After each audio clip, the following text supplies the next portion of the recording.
तो टॉपिक को कंटिन्यू रखते हैं। लास्ट टाइम हमने थोड़ा सा रिलेटिव एटॉमिक मास को ये वो डिस्कस किया था। अभी हमारे पास जो नेक्स्ट टॉपिक है इसके अंदर हम एम्पेरिकल फार्मूला या मॉलिक्यूलर फार्मूला को हम ये वो डिस्कस करेंगे। अच्छा, हमने इससे पहले हमने टॉपिक में हमने पढ़ा था केमिकल फार्मूला। केमिकल फार्मूला क्या था? हमारे पास किसी भी फॉर एग्जांपल हमारे पास जो केमिकल फार्मूला रहा था उसके अंदर हमने एक एग्जांपल की थी वाटर की। मिसाल के तौर पे हमारे पास एक कंपाउंड है H2O जिसको हम वो वाटर कहते हैं। अगर H2O, इस फार्मूले का मतलब क्या है कि इसके अंदर हमारे पास 2 हाइड्रोजन है प्लस में हमारे पास एक ऑक्सीजन है, ऑक्सीजन या एक ऑक्सीजन है। ठीक है, ये ऑक्सीजन को ये रिप्रेजेंट कर रहे हो। सही, ये 10 नहीं है, ऐसा ना हो कि आप इसको 10 समझ रहे हो। इसके अंदर हमारे पास एक चीज़ है कि अगर मेरे पास एक कंपाउंड है, मिसाल के तौर पे ग्लूकोज है। ग्लूकोज का फार्मूला क्या है? C6H12O6। अगर आपको फार्मूले आते नहीं हैं तो इसका कोई वो इशू नहीं होता इतना, बट आपको थोड़े से बेसिक फार्मूले पता हो। अब ग्लूकोज है, अब ग्लूकोज के अंदर असल में कितने 6 कार्बन है, 6 ऑक्सीजन है प्लस 12 हाइड्रोजन है। अब जो मेरे पास जो एक्चुअल नंबर है इसके 6 कार्बन, 6 ऑक्सीजन और 12 हाइड्रोजन, ये हमारे पास क्या है? Molecular formula. उसका एक्चुअल जो नंबर होते हैं, रियल टाइम जो हमारे पास जो नंबर है, अगर मैं इसको सिंपल करना चाहूँ, इसका रेशियो निकालना चाहूँ, मैथ्स के अंदर मैंने ये पढ़ा यार, ये देखो carbon hydrogen ratio oxygen actually कितने हैं? 6 12 6। ये है मॉलिक्यूलर फार्मूला MF। अब मैं चाहूँ यार इसको मैं सिंपलेस्ट रेशियो में करूँ। एम्पेरिकल क्या होता है उसका सिंपलेस्ट रेशियो, मुझे इससे पता चल जाए यार इसका सिंपल रेशियो क्या है। अब मैं इनको एक ऐसे नंबर से डिवाइड करूँ, या अगर मैं 6 से डिवाइड करता हूँ, फॉर एग्जांपल 6 1 6, 6 2 12, 6 1 6, तो ये मेरे पास सबसे ज़्यादा सिंपलेस्ट रेशियो है कि अगर मेरे पास एक कार्बन, 2 हाइड्रोजन और एक ऑक्सीजन है, ये इसका एम्पेरिकल फार्मूला है। अब ये चीज़ है, इसको हम एग्जाम्पल से भी हम ये देखते हैं। एक जो बताने का मकसद है कि हमारे पास chemical formula, empirical formula, molecular formula क्या चीज़ है।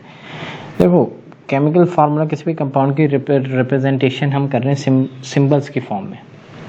उसके अंदर हम ये बताते हैं इसके अंदर कार्बन है और हाइड्रोजन है। फॉर एग्जाम्पल एक कार्बन है, 2 हाइड्रोजन है, केमिकल फार्मूला। इस कंपाउंड के एक्चुअल में कितने? CH2, ये इसका मॉलिक्यूलर फॉर्म है। इस केस के अंदर जो रेशियो है 1:2, वो भी हमारे पास ये सेम रहेगा। CH2 मतलब 1:2 का रेशियो है मॉलिक्यूलर फॉर्म में भी।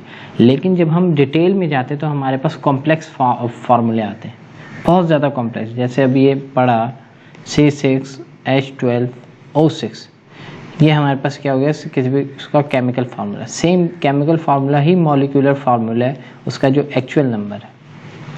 जब मैं इसको सिंपलेस्ट में लेके जाता हूँ तो मैंने इसको 6 के टेबल से जब मैंने डिवाइड किया तो ये C1H2O1। तो इसको सिंपलेस्ट रेशियो में करना क्यों ज़रूरी है? तो इससे हमारे को उसकी प्रॉपर्टीज़ के बारे में पता चलता है। या फिर अगर हमारे पास एक बात हो कि अगर मैं इसकी बात करूँ CH2O1, मुझे उससे उसके कंपाउंड के अंदर उसकी जो मॉलिक्यूल के अंदर इसकी अरेंजमेंट्स का आइडिया होता है। सिंपलेस्ट रेशियो में, सिंपलेस्ट रेशियो हमारे पास लिखने में आसान है। अच्छा, अगर मैं सिंपलेस्ट रेशियो को मॉलिक्यूलर फार्मूला में कन्वर्ट करना चाहूँ तो मैं उसको वैल्यू ऑफ n से मैं उसको मल्टीप्लाई करूँगा। n की वैल्यू क्या है कि जितना हमारे पास, मिसाल के तौर पे वैल्यू ऑफ n क्या होती है, जो हमारे पास सिंपल जो हमने डिवीजन फैक्टर यूज़ किया, इस केस में 6 है। एक और एग्जाम्पल लेता हूँ, C2H4 एक कंपाउंड का ये मॉलिक्यूलर फार्मूला है। अब मैं इसके अंदर अगर मैं बात करूँ इसका एम्पेरिकल फार्मूला बनाने के लिए मैं क्या करूँगा, मैं इसको 2 के टेबल से मैं डिवाइड करता हूँ, C2H4 को डिवाइड करता हूँ 2 के 2 1 2 2, तो ये मेरे पास एम्पेरिकल फार्मूला इस केस में बन गया CH2। सही है। अब जो ये 2 है ये इसका n फैक्टर है। अगर मैं CH2 को मल्टीप्लाई कर दूंगा वैल्यू ऑफ n से तो मेरे पास मॉलिक्यूलर फार्मूला आ जाएगा C2H4। तो इस तरीके से हम मॉलिक्यूलर फार्मूला और एम्पेरिकल फार्मूले को आपस में एक दूसरे से कन्वर्ट करते हैं। मॉलिक्यूलर फार्मूला, एम्पेरिकल फार्मूला, ये हमारे पास एक चीज़ हो गई। इसको अब हम देख रहे हैं किताब में इसको किस तरीके से डिफाइन किया। हमारे पास बेसिकली जो केमिकल फार्मूला है वो दो किस्म के हो सकते हैं, या तो they are two types, empirical one and the molecular one. Empirical form क्या है, जहाँ पर मिनिमम रिलेटिव नंबर, ये सिंपलेस्ट रेशियो बताता है। जस्ट इस टर्म के ऊपर गौर करेंगे तो आपको समझ आएगा। सिंपलेस्ट रेशियो ये हो गया आपका क्या, empirical formula. For example benzene की दी, बेंजीन का स्ट्रक्चर ऐसे होता है, या आप ऑर्गेनिक केमिस्ट्री में पढ़ेंगे, इधर ये डबल बॉन्ड, या फिर इसको लोग बेंजीन को इस तरीके से भी बनाते हैं। उसके बीच में सेंटर रिप्रेजेंट करते हैं कि बॉन्डिंग क्रिएट हो रही है। बेंजीन है, बेंजीन का अगर हमारे पास केस है C6H6 है, तो मैं इसको जब 6 के टेबल से डिवाइड करता हूँ तो C1H1, फैक्टर क्या था, 6 था। फैक्टर कैसे कैलकुलेट होता है ये हम टाइम के साथ देखेंगे एग्जाम्पल्स के उसमें, लेकिन सिंपल हमारे पास मोस्टली केसेस में 2, 3, 4, 5, 6 ही रहता है।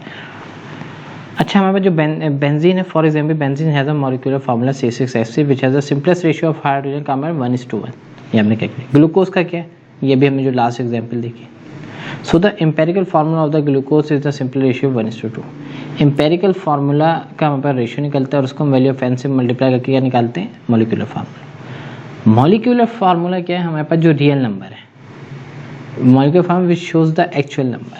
अब हम अगर कोई डिफरेंस पूछते हैं एम्पेरिकल फार्मूला और सिंपल फार्मूला में, सिंपलेस्ट या जो एम्पेरिकल फार्मूला और मॉलिक्यूलर फार्मूला में, तो मॉलिक्यूलर फार्मूला के अंदर हमारे पास उसकी एक्चुअल क्वांटिटी बताएगा,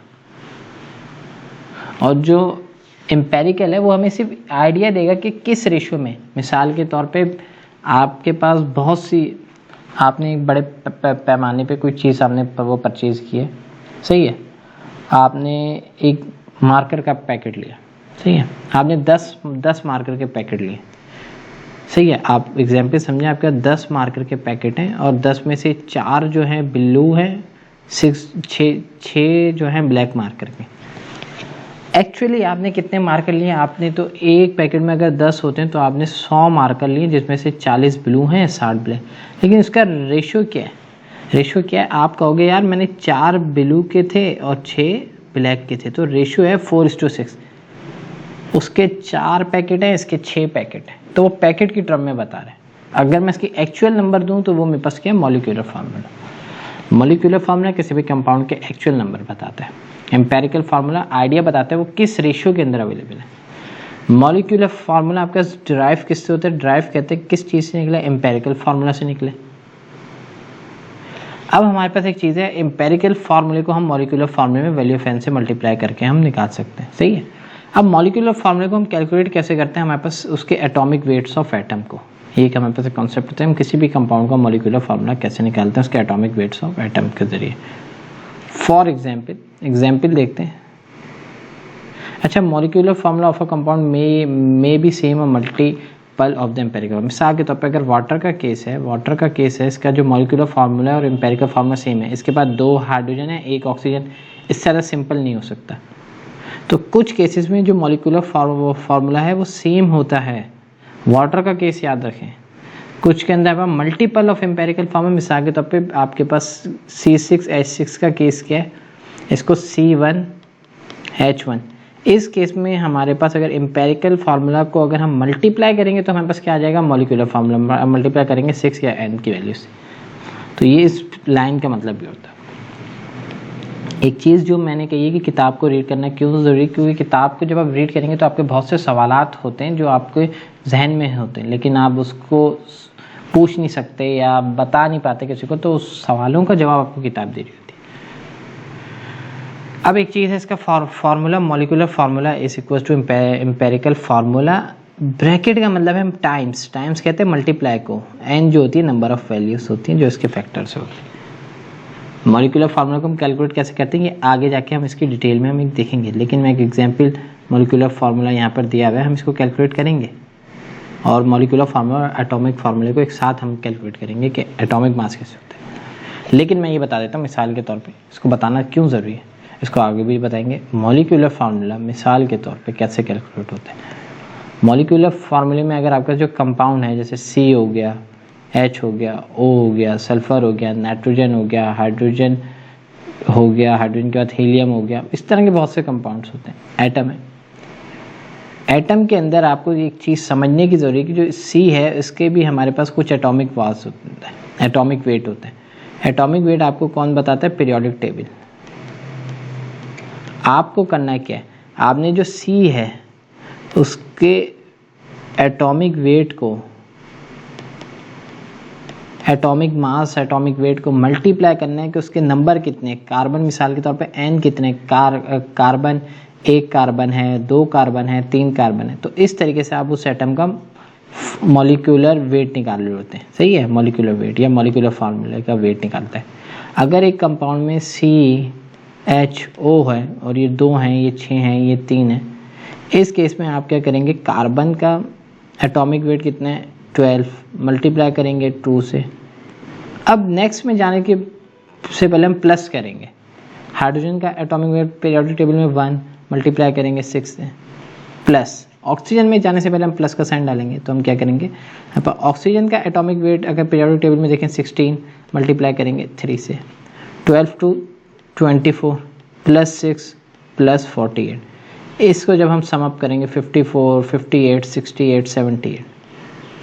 तो इस तरीके से आप किसी भी उसका मॉलिक्यूलर फार्मूले का मॉलिक्यूलर वेट कैलकुलेट कर सकते हैं। और इसकी यूनिट क्या थी, हमने पहले पढ़ी, एटॉमिक मास यूनिट। तो इस तरीके से आप कैलकुलेट करते हैं। इसको हम आगे जाके हम इसकी प्रैक्टिस करेंगे, डिटेल में देखेंगे किताब के अंदर जो न्यूमेरिकल्स हैं। हमारे पास बहुत से केसेस दिए हुए। कार्बन डाइऑक्साइड का है CO2, इसका empirical formula, molecular formula same है। हाइड्रोजन पर ऑक्साइड होता है H2O2, इसका अगर हम 2 से डिवाइड करते हैं तो ये क्या बन गया, H1O1। 1 हम लिखते नहीं मोस्टली, तो हमारे पास जो सिंपल HO हो गया, ये केस हो गया। कुछ केसेस में हमारे पास मॉलिक्यूलर फार्मूला और एम्पेरिकल फार्मूला सेम है, कुछ के अंदर सेम नहीं है। मेन टॉपिक की तरफ आते हैं। अभी तक फिलहाल हमने जितना पढ़ा, हमने रिलेटिव एटॉमिक मास को देखा और मॉलिक्यूलर फार्मूला और एम्पेरिकल फार्मूला को देखा। अब हमारे पास एक मेन टॉपिक आने वाला है, एटॉमिक नंबर। इसकी हमने इससे पहले थ्योरी हमने वो डिस्कस की है एटम के अंदर। एटॉमिक नंबर किसे कहते हैं, बुक्स को हम फॉलो करते हैं। Atomic number is the number of proton present in the nucleus of an atom. किसी भी एटम के नंबर ऑफ प्रोटॉन जो हैं उसको मैं क्या कहता हूँ, एटॉमिक नंबर। या मैं इसको कह सकता हूँ किसी भी एटम के जो नंबर ऑफ इलेक्ट्रॉन है वो मेरे पास क्या हो गया, एटॉमिक नंबर। ये बात आपको कितनी समझ आ गई। मिसाल के तौर पे कार्बन के अंदर 6 इलेक्ट्रॉन है या 6 प्रोटॉन है, तो इसका एटॉमिक नंबर क्या हो गया, 6। नंबर ऑफ इलेक्ट्रॉन्स जो हैं इसकी बेसिस पे ही आपका पीरियोडिक टेबल है। तो कार्बन का जो पीरियोडिक टेबल में जो नंबर है वो 6 है, वो रिप्रेजेंट कर रहा है 6 इलेक्ट्रॉन को या 6 प्रोटॉन को। तो एटॉमिक नंबर आपको कैसे पता चलेगा, किसी भी कंपाउंड के आप अरेंजमेंट जाते हैं, आप पीरियोडिक टेबल में जाते हैं, उसका एटॉमिक नंबर है। पीरियोडिक टेबल को हम पढ़ना देखते हैं कि बस पीरियोडिक टेबल हम पढ़ते कैसे। पीरियोडिक टेबल के अंदर अगर हम जाते हैं, फॉर एग्जांपल ये हमारे पास पीरियोडिक टेबल है,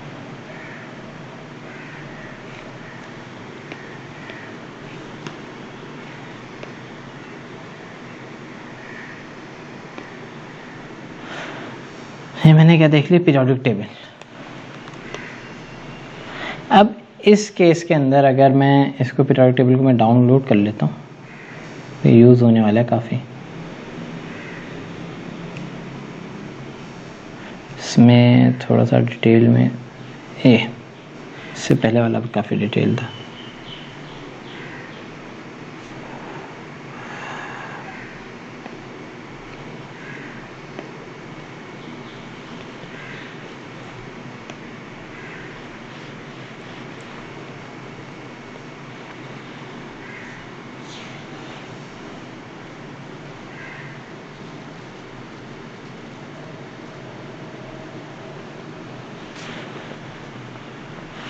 हमारे पास आ गया पीरियोडिक टेबल।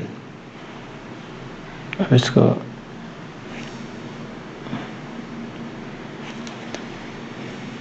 सही है। इस पीरियोडिक टेबल के अंदर हमारे पास ये जो 1 to 3 है, 1 to 3 हमारे पास ग्रुप भी हैं और हमारे पास वो भी, लेकिन हमारे पास जो हाइड्रोजन के अगर हम टॉप एंड पे देखेंगे, जो नंबर 1 है, ये थोड़ी सी ब्लर इमेज है। इसमें वो पीरियोडिक टेबल का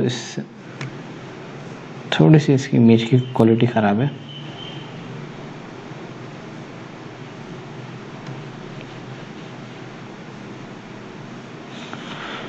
तो इसको मैं बताता हूँ साथ साथ कि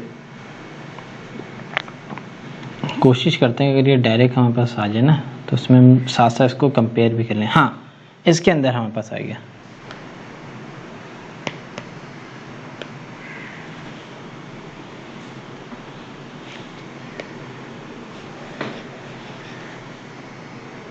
इसको पीडीएफ में डाल लेते हैं ताकि हम इसको कंपैरिजन में इसको हम रीड कर सकें। तो पीरियोडिक टेबल को रीड करना भी बहुत अच्छी स्किल्स है, आनी चाहिए।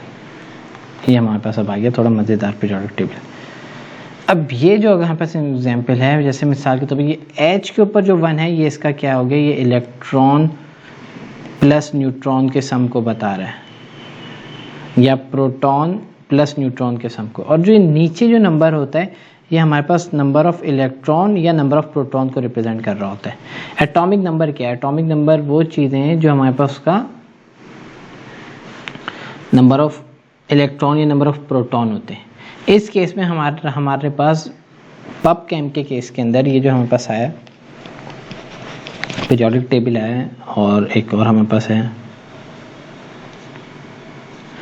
इसके अंदर हमारे पास अगर देखा जाए तो यहाँ पर हमारे पास एटॉमिक नंबर दिए हुए, एटॉमिक मास नहीं दिए हुए। क्यों? बहुत से टेबल्स में अलग होते हैं, क्योंकि यहाँ पर अगर हमारे पास यहाँ पर जो वैल्यू होती है ये हमारे पास क्या होता है, एटॉमिक नंबर। अब इस केस में तो दिया ही एटॉमिक नंबर है 3, 4, जैसे मैंने 5, 6, 7, 8, 9, 10। अब इसके नीचे जो एटॉमिक मासेस भी दिए होते हैं, जैसे मिसाल के तौर पे ऐसे लिखा होता है कार्बन 6, 12, ये लिखा होता है, या कार्बन 6 के नीचे 12.001। ये दो तरीके होते हैं, इस दो तरीके में। तो इसमें जो ये 6 है ये नंबर ऑफ प्रोटॉन या इलेक्ट्रॉन को बता रहा होता है, और जो नीचे जो 12 है ये रिप्रेजेंट करता है number of electron plus neutron को। ये पीरियोडिक टेबल में बुक्स के अंदर हमारे पास जो पीरियोडिक टेबल होता है उसमें अलग तरीके से देते हैं, हमारे पास जो स्टैंडर्ड्स हैं वो अलग हैं। बेसिकली हमारे को सीक्वेंस समझना जरूरी है। देखो, नंबर ऑफ इलेक्ट्रॉन को आइडेंटिफाई करने के लिए अगर आपको पता हो ना पीरियोडिक टेबल में, जैसे ये नंबर ये कहाँ है, यहाँ जैसे ना 1, 2, 3, 4, 5, 6, 7, 8 जो हमारे पास लीनियर नंबर में चल रहे हैं। तो देखो ना 1, 2, 3, 4, 5 होल नंबर में, ये आपके नंबर ऑफ इलेक्ट्रॉन रिप्रेजेंट कर रहा है। जो एटॉमिक मासेस होते हैं वो आपके आमतौर पे 1.001, 3.009, वो 1, 2, 3 को नहीं फॉलो कर रहे होते हैं। नंबर ऑफ इलेक्ट्रॉन की बेसिस पे पीरियोडिक टेबल अरेंज चाहिए। पहले 1 गया, 2, 3, 4, 5, 6, 7, 8, 9, 10, 11, 12, 13, 14, 15, 16, 17, 18, इस तरीके से अरेंजमेंट है। होल नंबर आपको जस्ट वो पता चल रहा है। फिर 21, 22, 23, 24 और 30। इसमें आपके लिए कौन से एटम जरूरी हैं? आपके 1 से लेकर जो 30 एटम जो बुक ने रेफर किए हुए वो आपके लिए ज़रूरी है। बस अगर आपको शुरू के 30 एटम पता है, उनके एलिमेंट्स के एटॉमिक नंबर पता है, आप उस चीज़ को ईजिली आप केमिस्ट्री को अपनी सॉल्व कर सकते हैं। अच्छा, इसके ऊपर वापस चलते हैं कि केमिस्ट्री के अंदर हम क्या बात कर रहे थे। ये हमारे पास क्या हो गया, एटॉमिक नंबर किसी भी एटम के जो है नंबर ऑफ इलेक्ट्रॉन या नंबर ऑफ प्रोटॉन है। It is represent by symbol Z। सही है, Z से होता है। तो अगर मेरे पास एक एटम, फॉर एग्जांपल इसको ऐसे समझना ज़रूरी है कि मेरे पास एक एटम है X, एटम का नाम है। ये जो Z है ये इसका क्या हो गया, उसके नीचे क्या हो गया, एटॉमिक नंबर, और ऊपर जो A है वो क्या हो गया, एटॉमिक मास। ये चीज़ मैंने पहले भी डिस्कस की है कि एटॉमिक नंबर हमारे पास क्या है, नंबर ऑफ प्रोटॉन भी कह सकता हूँ या नंबर ऑफ इलेक्ट्रॉन भी कह सकता हूँ, और ये number of proton plus neutron, ये एटॉमिक मास होता है। हाइड्रोजन के केस में हाइड्रोजन के पास कोई न्यूट्रॉन नहीं होता, तो इसलिए उसका एटॉमिक नंबर और एटॉमिक मास सेम होता है। हाइड्रोजन के आइसोटोप्स होते हैं। आइसोटोप क्या कहा था, डिफरेंट फॉर्म होती है। उसके अंदर हमने देखा है कि हाइड्रोजन में एक हाइड्रोजन का आइसोटोप होता है ड्यूट्रियम, ट्रिटियम। इस तरीके से हमारे पास डिफरेंट आइसोटोप्स होते हैं। ड्यूट्रियम हाइड्रोजन के जो आइसोटोप्स होते हैं उसमें क्या होता है, हमारे पास एक न्यूट्रॉन है, एक प्रोटॉन है। तो इस तरीके से हमारे पास चीज़ें होती है। हमने इस चीज़ को डिस्कस किया, एटॉमिक नंबर को। For example an element having the same atomic number due to presence of same number of proton. For इसकी एग्जाम्पल दी ऑक्सीजन। ऑक्सीजन की Z वैल्यू 8 है। एटॉमिक मास किसे कहते हैं? Atomic mass is the sum of the number of proton and neutron present in the nucleus. किसी भी atom के अंदर जो प्रोटॉन और न्यूट्रॉन का सम है वो हमारे पास क्या होता है? एटॉमिक मास। और इसको रिप्रेजेंट करते हैं ए से।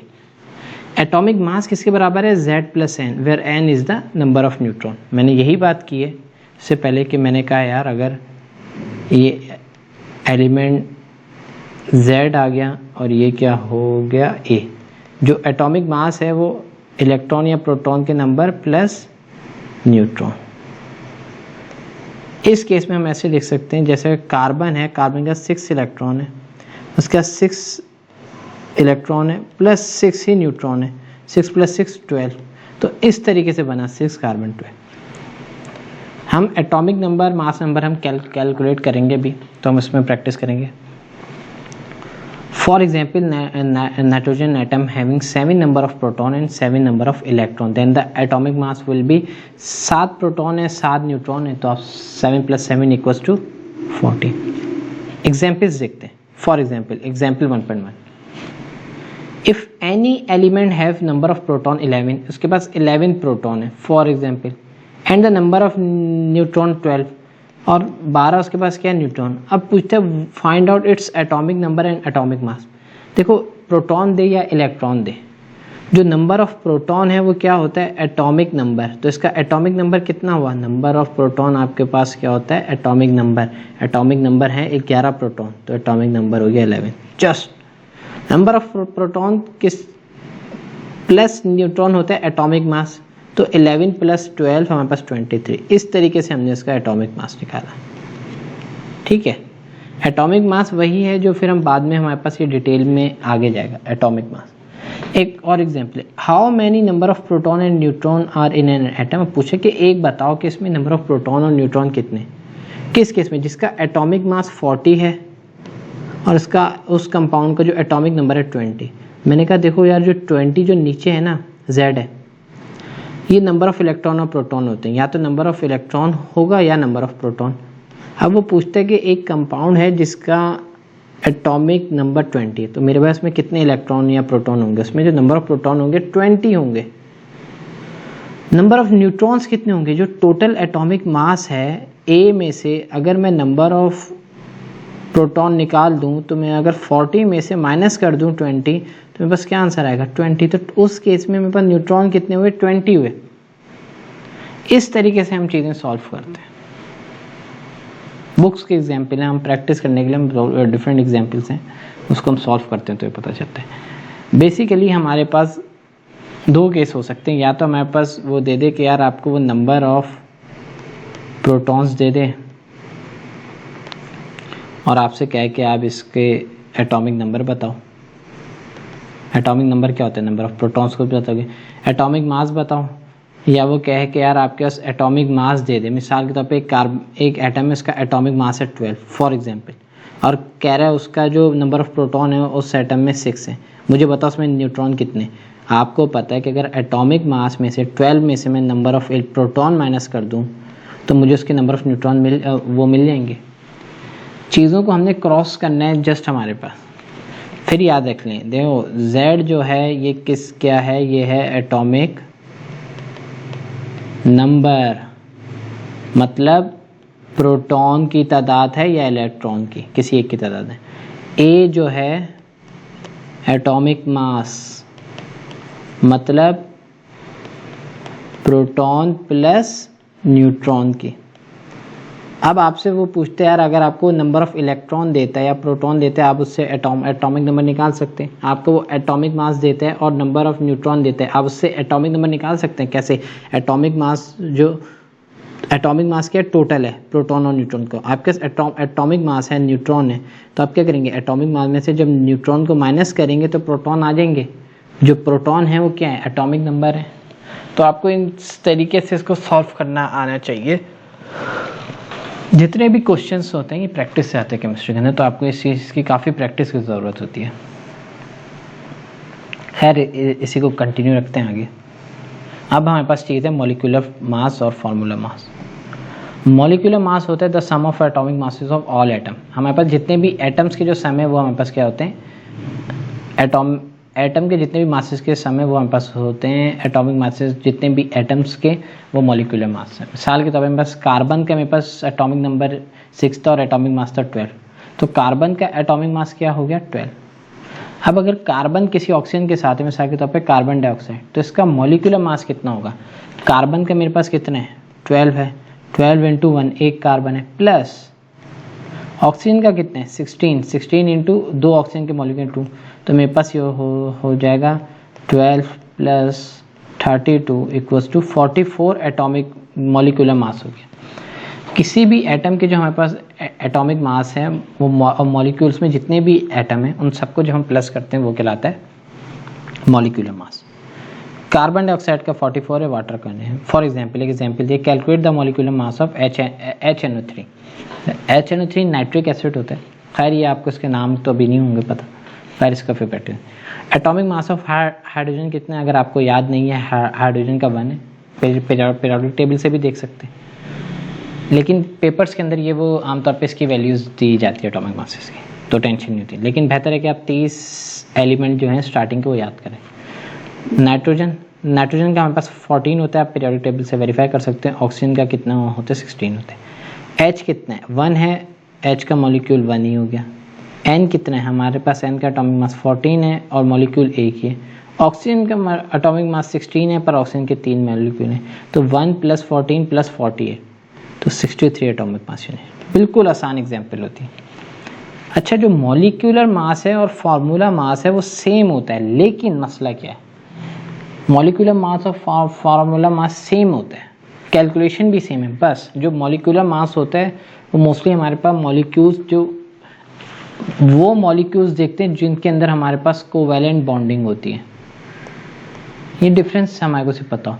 और इसके अंदर हम वो मॉलिक्यूल देखते हैं जिसके अंदर आयोनिक बॉन्डिंग होती है या जो सॉल्ट्स होते हैं, इतना सा फर्क है। कैलकुलेशन दोनों की सेम है। जैसे अगर मैं ALS एल्यूमिनियम सल्फेट या NaCl का देखता हूँ, NaCl से लेके चलते हैं आसान से, तो मैं Na का कितना हो गया 23 + 1, Cl का कितना हो गया 35.5 इंटू 1, तो ये हो गया 58.5। NaCl का एटॉमिक मास ही हो गया या फार्मूला मास ही हो गया। इसके एग्जाम्पल को लेते हैं। एल्यूमिनियम के 2 हैं, सल्फर का 1 है, ऑक्सीजन के 4 हैं और इनको टोटल को 3 से मल्टीप्लाई करें। देखो पहले हम कोशिश करेंगे हम सल्फर को सॉल्व करें, सल्फर ऑक्सीजन को। सल्फर का कितना है 32, सही है। ऑक्सीजन का कितना होता है बस 16, तो हमारे पास 16 के 4 मॉलिक्यूल हैं और ये 32 का 1 है। हमने ये सॉल्व किया, या इसको आप ब्रैकेट को अगर आप मल्टीप्लाई कर दो, इसको आप इसको ऐसे लिख सकते हो ना। देखो हम इस केस को करते हैं, ये केस थोड़ा सा सही किया इन्होंने मुश्किल है।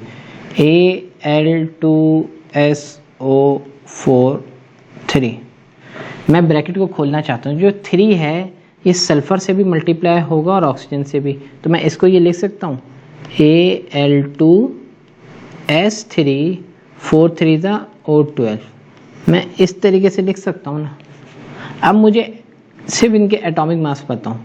एल्यूमिनियम का होता है हमारे पास यहाँ पर मेंशन है 27 होता है, वैसे 27 × 2 प्लस सल्फर का होता है 32 × 3 प्लस ऑक्सीजन का होता है 16 × 12, 27 × 2 54 प्लस 32 को हम 3 से मल्टीप्लाई करेंगे तो ये हो जाएगा 96 प्लस इसको देख लें, ये इसको इन्होंने 53.9 रखा हुआ है, सही है। प्लस अब हम इसको मल्टीप्लाई करते हैं, 16 का हमारे पास हो गया ये 192, सही है। अब एक चीज़ हमने देखी, हमने इस किताब के अंदर हमने गलती निकाल ली। यहाँ पर 3 × 32 69 है, भाई आपकी किताब ही गलत प्रिंट है। ये होता है किताबों को पढ़ने का, कॉन्सेप्ट बनाने का। आप इस किताब के अंदर आप गलती आप ढूंढ सकते हैं, आप इस चीज़ को रिव्यू में आप लिख सकते हैं। ये आपकी है कि यार ये देखो इन्होंने बुक में ये गलती की है, हमने बुक की गलती को हमने पकड़ ली।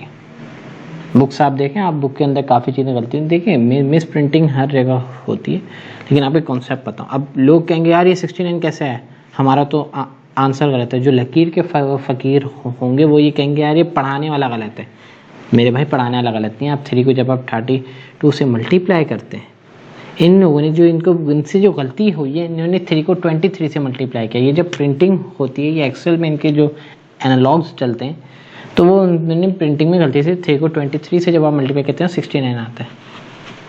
जो हमारे जो सल्फर है इसका 32 होता है, तो हमारे पास ये हो गया 96।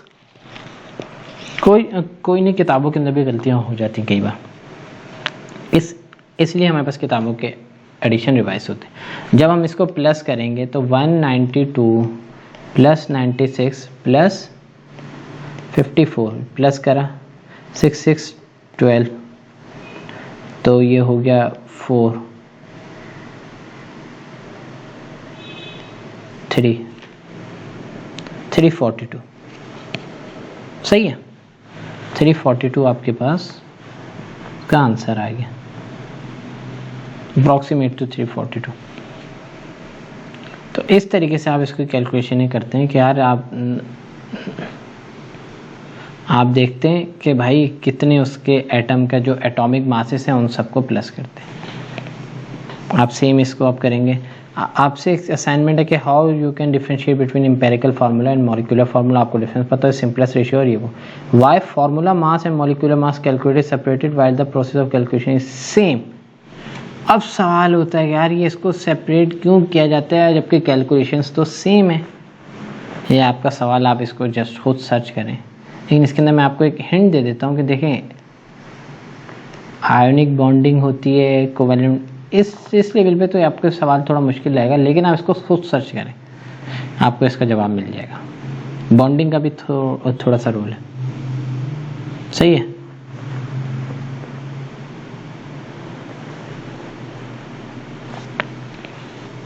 आपके पास NaCl का जो मैंने कराया था, इन्होंने यहाँ पर इशू कर एग्जाम्पल दिए।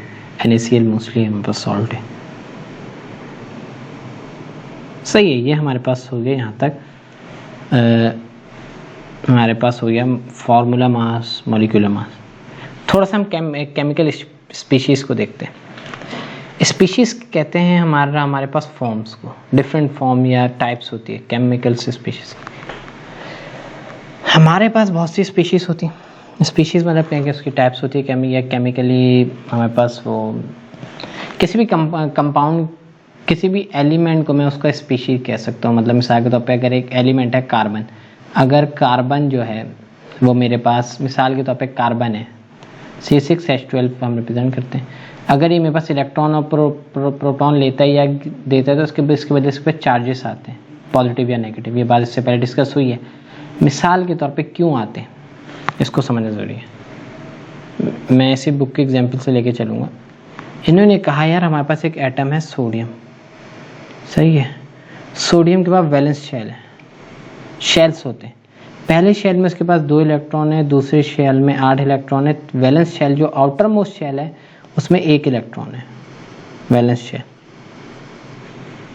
अब क्या है, इसके अंदर मैंने एक चीज़ बताई थी कि नंबर ऑफ इलेक्ट्रॉन और नंबर ऑफ प्रोटॉन क्या होते हैं, बराबर होते हैं। अगर इसका एक इलेक्ट्रॉन चला जाए, सोडियम का 10 इलेक्ट्रॉन रह जाए, प्रोटॉन ना जाए, इस कंडीशन में क्या होगा, सोडियम के ऊपर कौन सा चार्ज ज़्यादा हो गया, 10 इलेक्ट्रॉन थे 10 प्रोटॉन तो न्यूट्रल, लेकिन एक पॉजिटिव चार्ज ज़्यादा हो गया, तो इस कंडीशन में वो चार्ज पार्टिकल हो गया। इसी तरीके से हमारे पास एटम होते हैं। मिसाल के तौर पे हमारे पास क्लोरीन होता है, उसके वैलेंस शेल में होते हैं 7 इलेक्ट्रॉन। ऑक्टेट रूल एक होता है, केमिकल को स्टेबल होने के लिए एटलीस्ट 8 इलेक्ट्रॉन चाहिए होते हैं। ऑक्टेट रूल है या डुप्लेट रूल होता है, ये हम बाद में जाके हम ये डिस्कस करेंगे। मिसाल के तौर पे 7 इलेक्ट्रॉन है, उसने जो सोडियम का इलेक्ट्रॉन था उसको बुला लिया अपने पास, भैया तुम आओ मेरे साथ खेलो। इस कंडीशन में उसके पास जो वैलेंस शेल में 7 इलेक्ट्रॉन थे वो बढ़ गए, 1 इलेक्ट्रॉन की तादाद ज़्यादा होगी, तो इसलिए जो क्लोरीन हो गया उसके ऊपर नेगेटिव चार्ज हो गया। तो इस तरीके से हमारे पास एटम पे चार्जेस आते हैं। ये जो यहाँ पर लाइन है, सोडियम जो हो गया पॉजिटिव में, इसका मतलब है कि उसका 1 इलेक्ट्रॉन निकल गया, सही है। अब हमारे पास क्या होता है, जो चीज़ पॉजिटिव होती है उसको कैसे याद रखते हैं। देखो भाई, बिल्लियाँ आपको पता है, बिल्लियाँ जो होती हैं बड़ी अच्छी होती हैं। कैट से निकले ना, कैटाइन। कैटाइन क्या होता है, बिल्ली अच्छी होती है, खुश खुश रहती है, पॉजिटिव चार्ज होता है। बस ऐसे याद रखना है। अगर आपको कैटाइंस का पता है, कैटाइंस पॉजिटिव है, तो इसके अगेंस्ट जो नेगेटिव होगा वो क्या होता है, एनाइंस। एनाइंस सही है, एनाइंस वो होते हैं जो नेगेटिव। अब अगर एक एटम है जिसका मिसाल के तौर पे जो कैटाइन है, सोडियम प्लस है, उसका एटॉमिक मैं नंबर ऑफ इलेक्ट्रॉन पूछता हूँ तो नंबर ऑफ इलेक्ट्रॉन वैसे केस में कितने थे, 11। लेकिन जब मैं कैटाइन के नंबर ऑफ इलेक्ट्रॉन पूछूंगा तो वो कितने हो जाएंगे, वो 10 इलेक्ट्रॉन होंगे, क्योंकि उसका एक इलेक्ट्रॉन तो गया हुआ है। तो हमारे पास इसके भी इलेक्ट्रॉन हमें कैलकुलेट करने पड़ते हैं। कैटाइन क्या होता है कि हमारे पास जब कोई भी एटम इलेक्ट्रॉन को लूज करता है तो उसके ऊपर क्या होता है, प्रोटॉन की तादाद उसके शेल के अंदर ज़्यादा हो जाती है, उस एटम के न्यूक्लियस में। तो जब वो इलेक्ट्रॉन एक निकलता है इजाफी, तो हमारे पास कौन सा चार्ज रह जाता है, पॉजिटिव चार्ज रह जाता है, मतलब एक प्रोटॉन की तादाद ज़्यादा है। तो उस कंडीशन में मेरे पास सोडियम क्या बन गया, पॉजिटिव। सेम इसी तरीके से ये नेगेटिव बनता है अगर कोई एटम इलेक्ट्रॉन को गेन कर ले। सही। अगर कोई मॉलिक्यूल है, मिसाल के तौर पे कोई बड़ा सा, ये एटम्स की बात कर रहे हैं, एटम्स में कैटाइन और एनाइंस। कैटाइंस याद रखें, कैट से निकला है पॉजिटिव। बिल्ली बहुत अच्छी होती है, खुश रहती है, बिल्ली को देख के भी लोग खुश रहते हैं। एनाइंस आपके पास होता है नेगेटिव, ये एनोड रेफर होता है जिसमें हम चार्जेस को हम ये भी देखेंगे। मिसाल के तौर पे अब मॉलिक्यूल एक मॉलिक्यूल है बड़ा सा, जिसने आपका CH3 एक मॉलिक्यूल है। अगर इसके ऊपर चार्ज आ जाता है नेगेटिव, इसका मतलब है कि भैया इसके पास एक इलेक्ट्रॉन ज़्यादा है, मतलब ये एनाइन हो गया, इलेक्ट्रॉन ले लिए। क्लोरीन वाला केस, अगर इस पे आ जाता है CH3+, इसका मतलब है इसने अपना इलेक्ट्रॉन दे दिया, प्रोटॉन ज़्यादा है। तो जब मॉलिक्यूलर आयंस क्या होते हैं, जो मॉलिक्यूल जब चार्ज पार्टिकल में कम, जैसे CH4+ का मतलब क्या है, प्लस रिप्रेजेंट कर रहा है, यार इसके पास एक इलेक्ट्रॉन कम है, क्योंकि इसका एक इलेक्ट्रॉन इसने डोनेट कर दिया। सही है। अब मिसाल के तौर पे क्या होता है, ये देखो फ्री रेडिकल ना बहुत डिटेल टॉपिक होता है, इसको सिंपल से मैं बताता हूँ। कभी कभार हमारे पास में कोई एटम है, इसको बुक में बहुत अच्छे थे, free radicals are the atom और group having number of unpaired electron. एक एटम है जिसके पास अनपेयर्ड इलेक्ट्रॉन रह जाते हैं, जैसे इलेक्ट्रॉन ना आमतौर पे पेयर्ड में रहते हैं, लेकिन किसी के पास अगर मिसाल के तौर पे वैलेंस शेल में एक इलेक्ट्रॉन है, अब वो तो सिंगल है ना, अनपेयर्ड है। या इलेक्ट्रॉन जो अनपेयर्ड हो, वो हमारे पास इलेक्ट्रॉन को थोड़ा समझने की डिटेल टॉपिक आता है फ्री रेडिकल का, बायोलॉजिकल साइकिल्स में भी हम ये पढ़ते हैं। बेसिकली क्या होता है कि अगर मेरे पास किसी मिसाल के तौर पर अगर एक हाइड्रोजन का बॉन्ड है, सही है, अगर ये बॉन्ड टूटता है किसी भी सूरत में, मैंने इसको एनर्जी दी है, हीट एनर्जी दी, लाइट एनर्जी दी, कोई भी एनर्जी के जरिए मैं इस बॉन्ड को तोड़ता हूँ। जैसे मेरे पास CH4 होता है, मीथेन को जब मैं यूवी में रखता हूँ, यूवी कहते हैं ये जो धूप से, जो मेरे पास यूवी विजिबल लाइट आती है धूप से, उसके केसेस में क्या होता है, ये इसका एक बॉन्ड टूटता है, CH3+, जो हाइड्रोजन होता है वो अकेला रह जाता है एक इलेक्ट्रॉन वाला, वो कहलाता है फ्री रेडिकल। सही है। फ्री रेडिकल हमारे पास एक एनर्जी पार्टिकल होता है, आपको इतना डिटेल में नहीं पढ़ना, लेकिन free radicals are form by the homolytic breakage of a bond between two atom take place by the absorption. मतलब आप किसी भी एटम की जब आप बॉन्ड तोड़ते हो, उसमें बाय मींस ऑफ हीट या डिफरेंट एनर्जी सोर्सेज या लाइट की सोर्सेज में, लाइट में है यूवी लाइटिंग, तो उसके बाद क्या होता है, वो एटम टूटता है और उसके एक जो एंड है जो टूटता है, मिसाल के तौर पर अगर एक एटम है AB, जब ये इसका टूटेगा इसका बॉन्ड, तो A अलग हो गया B, तो हो सकता है कि B के पास एक अनपेयर्ड इलेक्ट्रॉन आ जाए हो, जो उसी का इलेक्ट्रॉन है लेकिन अनपेयर्ड रह जाए, बॉन्ड तो टूट गया ना। वैसे क्या करते हैं, ये बॉन्ड को शेयर करते हैं। कोवैलेंट कंपाउंड्स के अंदर जो म्यूचुअल शेयरिंग है वो रुक गई, अभी हमेरे पास क्या हो गया, फ्री रेडिकल या रेडिकल एंटाइटी में कन्वर्ट हो जाता है, जो कि बहुत खतरनाक चीज़ है। लेकिन हम फ्री रेडिकल को हम रिप्रेजेंट कैसे करते हैं, हम किसी भी एटम के ऊपर प्राइम लिख देते हैं, उसके ऊपर एक सर्कल स्मॉल या जिसको डॉट कहते हैं, उसके जरिए हम बताते हैं।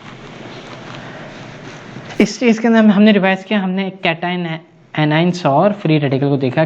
कैटाइंस क्या होते हैं, वो जिस तौर पे कोई एटम हमारे पास अगर इलेक्ट्रॉन को लूज करता है तो उसके ऊपर प्रोटॉन की तादाद ज़्यादा है, तो जो पॉजिटिव चार्ज एटम है उसको कैटाइन कहते हैं। अगर कोई एटम इलेक्ट्रॉन को गेन करता है, उसके पास इलेक्ट्रॉन की तादाद ज़्यादा है, उसने इलेक्ट्रॉन एक इजाफी ले लिया, तो इसको हम कहते हैं एनाइन। अगर मेरे पास कोई मॉलिक्यूल इलेक्ट्रॉन को गेन या लूज करे तो वो कहलाता है हमारे पास मॉलिक्यूलर एनाइन, मॉलिक्यूलर एनाइन, और अगर लूज करे वो मॉलिक्यूलर कैटाइन। तो ये डिफरेंस को आप लाजमी देखिएगा एटम और आयन को।